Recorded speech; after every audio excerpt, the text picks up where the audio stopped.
Hello everyone and welcome back to my channel, or if you're new here, welcome to my channel.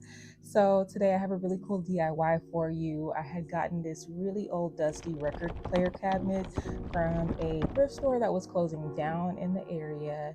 So I knew it had potential, but I didn't quite know it was going to turn out like this. Stay tuned. Here are some reasons why I enjoy upcycling. If you all are like me and enjoy upcycling, please drop a comment below and share your favorite upcycling projects that you've done. Check out this vintage record cabinet I just got. So it's seen better days, but I do have a vision for it. So let's see if I can bring it back to life. Good plan. I'm thinking a fresh coat of paint, some funky wallpaper, maybe with some floral designs, and I really want to add some practical elements to make this a craft part for my workspace. Maybe some hooks for hanging scissors or any other miscellaneous craft supplies. For the inside of the cabinet, the top part where the record player was, I want to make that into a light box for doing crafts. For the bottom inside, I want to make this into a display area for my Etsy items to take pictures.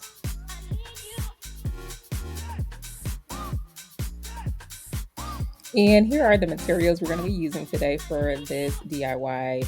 We need interior paint plus primer. I got some for free off of Marketplace, some plexiglass, a razor, some stick-on hooks, LED lights, a tape measure, and also cabinet pulls or knobs.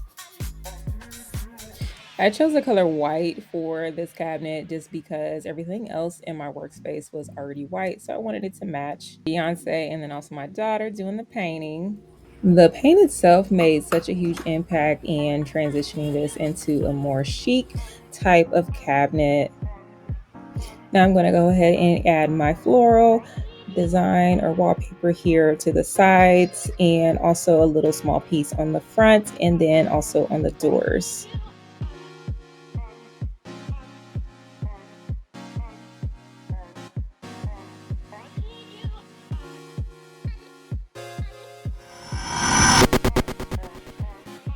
Hey there again, guys. So I just wanted to quickly say thank you for all of your support. I have now made it over to 500 subscribers, and I just wanted to say I appreciate your love and support and encouragement. With that being said, I do want to rally up to get to 1,000 subscribers. By doing this, I would like to say once I get to the 1,000 subscriber, I will go through them and just select a random one and pick you to be a recipient of a custom pot.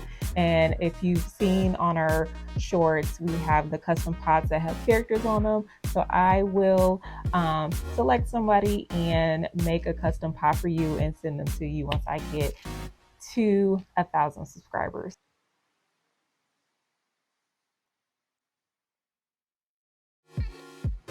Here's the cabinet so far. So with the white paint and then also with the wallpaper added, it's looking really good so far. Now we are ready to go ahead and start making the measurements for the light box that is going to go on the inside. Here's my fiance again helping me do the dirty work. He is measuring and getting ready to cut.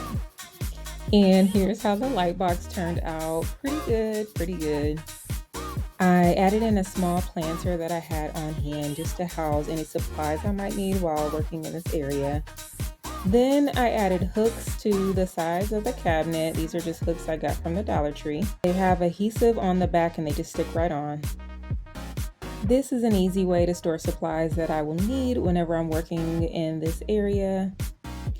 Lastly, I had my fiance just go ahead and add the cabinet pulls. These are ones I had gotten from Hobby Lobby that were marked down to, I believe, 74 cents each. And that's it. This is how it turned out. I love it. It looks very chic. It fits into my workspace very nicely. The light box is working how we envisioned it would, so that was very exciting. This will mainly be used for tracing as needed and other little things that I might need additional light.